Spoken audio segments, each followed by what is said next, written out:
You are exhausted, not from working too hard, not from sleeping too little, but from caring too much about things that were never yours to carry. Every single day you wake up and perform. You smile when you don't want to. You agree when you want to scream no. You twist yourself into shapes that don't fit your body, just to earn a nod of approval from people who won't remember your name next year. You are addicted to the opinion of people who do not matter.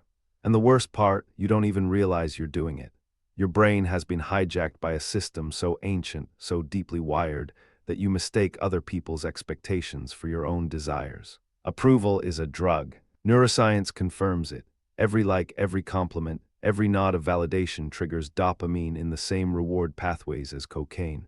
You are chemically dependent on what strangers think of you, but here is the paradox that will change everything you believe. As the Stoic philosopher Epictetus once taught, make the best use of what is in your power and take the rest as it happens. Today, we are going to dismantle the prison you built for yourself. 10 psychological truths about what happens when you finally, genuinely stop caring.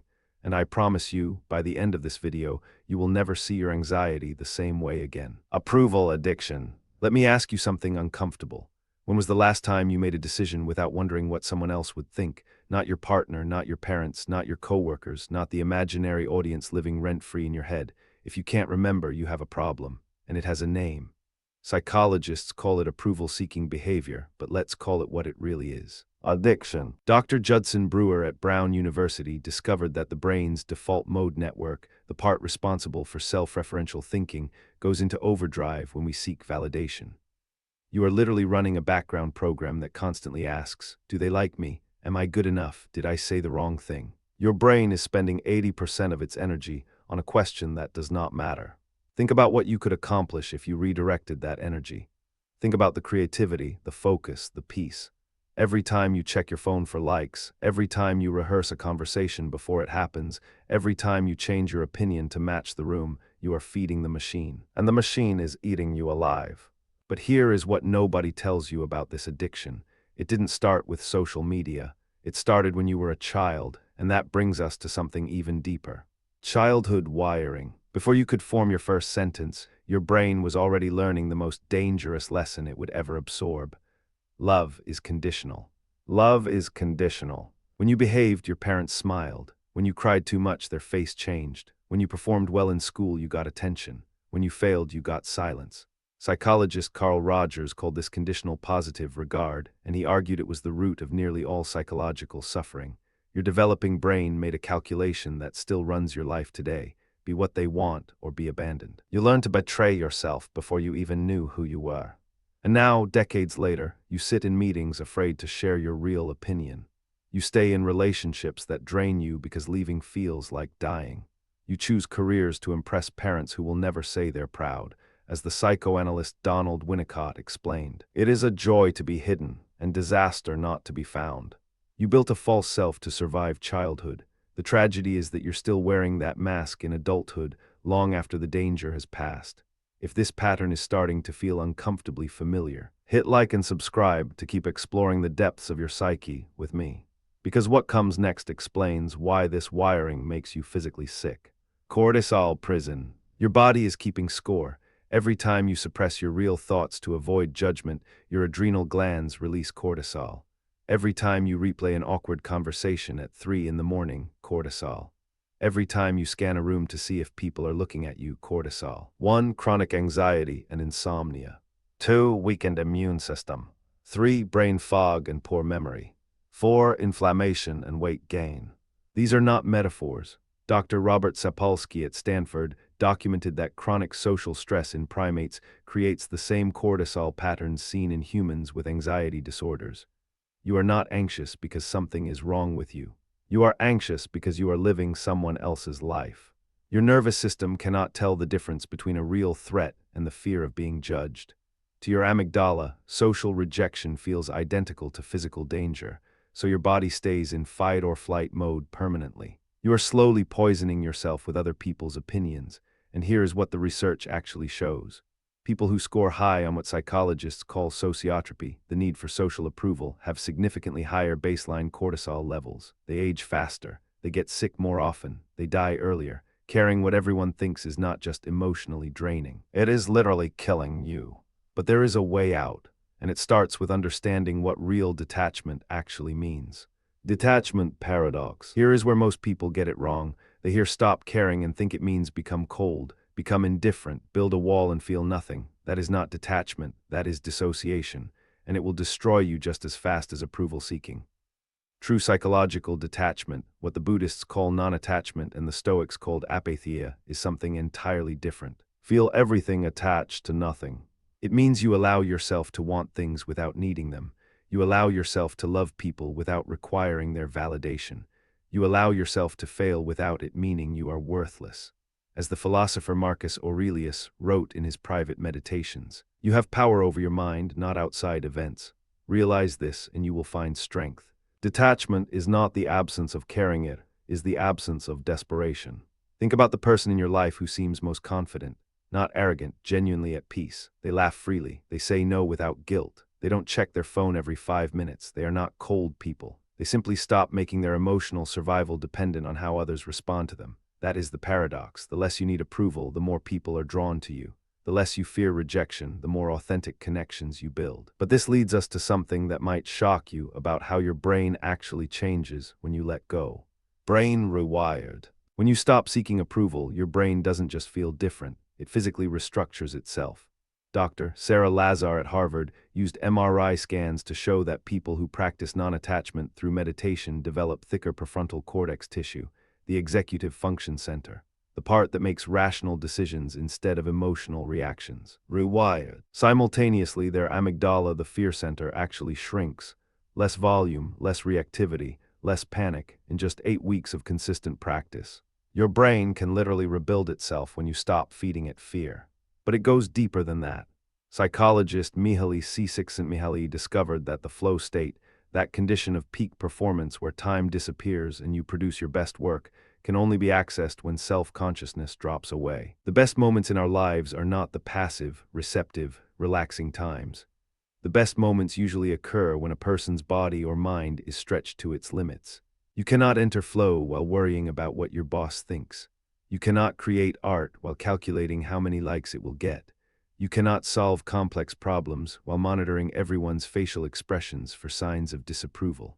The cage is self-imposed, and the key has always been in your hand, but knowing this intellectually is not enough, because there is a specific mechanism that keeps pulling you back into the approval trap. Rejection wound. In 2003, neuroscientist Naomi Eisenberger ran an experiment at UCLA that changed how we understand social pain forever.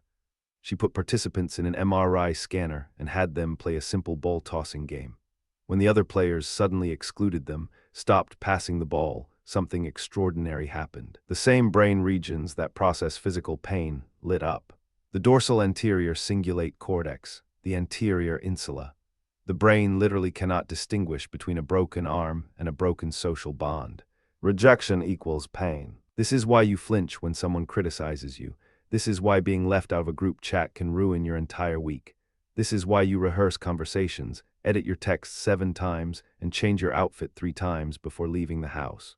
Your brain treats social disapproval as a survival threat, and it responds accordingly. You are not being dramatic when rejection hurts, you are being human.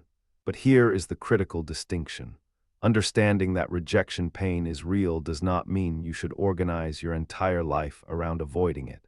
As the psychologist Susan David puts it, discomfort is the price of admission to a meaningful life. The goal is not to stop feeling the pain of rejection. The goal is to stop letting that pain make your decisions, and that requires something most people are terrified of. Radical honesty. The moment you start saying what you actually think, something terrifying happens. Some people leave. Good. Psychologist Harriet Lerner spent decades studying what she calls the dance of connection, and she found something counterintuitive. Relationships built on authenticity are smaller in number but exponentially deeper in quality. When you stop performing, you lose the audience that came for the show, but you gain something immeasurably more valuable: people who actually know you. The people who leave when you become real were never really there for you. Think about your closest friendships, the ones where you can say anything, where silence is comfortable, where you don't have to perform. Those relationships exist precisely because someone had the courage to be honest first. Now think about the relationships where you constantly monitor yourself, where you leave feeling drained, where you perform a version of you that doesn't exist. Performing exhausts, authenticity energizes. Brené Brown's research at the University of Houston revealed that vulnerability, the willingness to be seen as you actually are, is the birthplace of connection, creativity, and belonging. Not strength, not perfection. Vulnerability is not winning or losing. It's having the courage to show up when you can't control the outcome. But there is one specific area of life where this transformation produces the most dramatic results. Power inversion. Here is a psychological truth that will make you uncomfortable. The person who cares less in any interaction holds more power, not because they are manipulative, but because they are free. Psychologist Robert Cialdini documented this in his research on the principle of scarcity. What is available and eager loses perceived value. What is independent and selective gains it. This is why the colleague who doesn't chase promotions often gets promoted. Why the friend who doesn't need constant reassurance is the one everyone trusts. Why the person at the party who isn't trying to impress anyone becomes the most magnetic person in the room. The needier you are, the more invisible you become.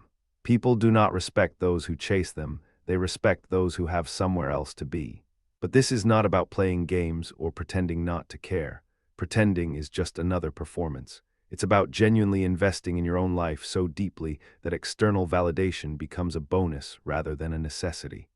As the philosopher Lao Tzu understood thousands of years ago, when you are content to be simply yourself and don't compare or compete, everyone will respect you. The power inversion is not a strategy. It is a natural consequence of self-possession. And this connects to what psychologists consider the single most important shift you can make: internal locus. In 1954, psychologist Julian Rotter introduced a concept that divides all human beings into two categories. Those with an external locus of control believe that life happens to them. Their happiness depends on circumstances, other people's behavior, luck, timing. Those with an internal locus of control believe they shape their own experience. They focus on what they can influence and release what they cannot. External versus internal. Decades of research have shown that people with an internal locus of control have lower anxiety, higher achievement, better relationships, and greater life satisfaction. Across every culture, every age group, every socioeconomic level. The shift from external to internal locus of control is the single most transformative psychological change you can make. And here is what connects this to everything we have discussed. Caring what others think is the purest expression of external locus of control. You are outsourcing your emotional state to people who are barely managing their own. When you stop caring, you are not becoming heartless. You are relocating your center of gravity from outside yourself to inside yourself. You stop being a mirror reflecting everyone else and become a light generating your own warmth. This is not philosophy. This is measurable, observable, neuroscientific reality. But knowing the theory means nothing without knowing how to actually make this shift in your daily life. The letting go. So how do you actually do it? How do you rewire decades of conditioning in a world that profits from your insecurity? 1. Notice without judging your approval seeking. 2. Ask whose expectation am I carrying? 3. Practice micro acts of authentic expression. 4. Sit with discomfort instead of performing. 5. Celebrate the people who stay when you're real. Start small. The next time you want to say something but hold back because you're afraid of how it will land, say it anyway, not aggressively, honestly. Notice what happens in your body when you stop performing, the initial anxiety, then the flood of relief. Every act of authenticity rewires your brain toward freedom. Each time you choose your own truth over someone else's comfort, your prefrontal cortex strengthens, your amygdala quiets, your cortisol drops. You are not just changing a habit, you are rebuilding your nervous system. As Viktor Frankl, who survived the concentration camps, wrote from the deepest suffering imaginable, between stimulus and response there is a space. In that space is our freedom and our power to choose our response. Stop performing, start living. That space between what happens to you and how you react is where your entire life changes.